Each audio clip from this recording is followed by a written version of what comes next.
She was nearly in tears, this popular YouTube creator, on a strategy call with me. She had asked me to take a look at her channel to figure out what was going on. Views and overall performance was just going down and down. But as often was the case with creators I'd consult with, the issue didn't need to be found in analytics. It could actually be seen on the outside of her channel. She had made the same format for years, and her fans were just getting bored of it. They were skipping her videos in the feed. And if you understand how the algorithm works, that's not a good signal. If people start skipping a lot, you're gonna show up less and less in recommended surfaces. And she was in full panic mode. It was hard to watch. And as she described, she dropped out of college for this. I mean, this was meant to be her full career.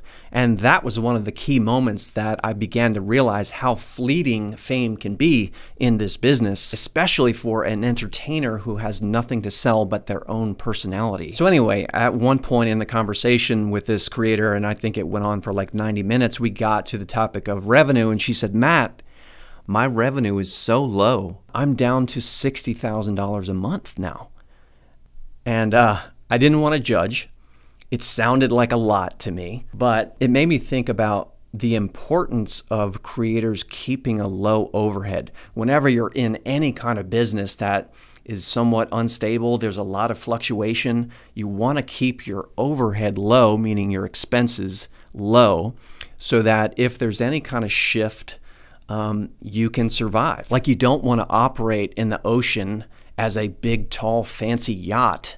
You want to operate as a small submarine so that if there's any bad weather, it's going to be well above your head and you can survive. And by the way, this is one of my favorite financial books, The Millionaire Next Door. Highly recommend it. I'm going to put it in a link in the description. It's not about creators, but it's about how most of the wealthy people in the world keep their expenses so low that they're almost invisible. They could be living right next door to you and you have no idea. They drive reasonable cars. They live in moderately sized homes.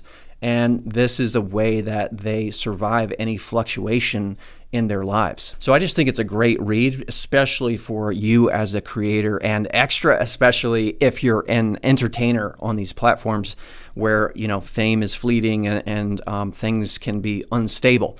A lot of people right now are talking about a potential recession, and it could be a rough year in 2023. So it's even more important, in my opinion, to make sure that you can weather any kind of upcoming storm. Anyway, as for this creator, good news, she actually picked herself up, came up with a fresh new format, and is continuing to make content to this day, a decade into her creator career. Now, she's not getting nearly the amount of views that she was getting in the beginning, but she figured out a way to really sustain this thing through all kinds of different ways to monetize. She has also a product on the side that she sells, and if you've been watching my videos, you know that's one of the best ways to survive, is not rely on platform revenue alone. If you missed it, I talked about all this in a previous video, comparing the typical journeys of an entertainer on YouTube and TikTok, Twitch, etc. versus an entrepreneur. And the winner of that comparison might surprise you. Hope you're well, and thanks for watching.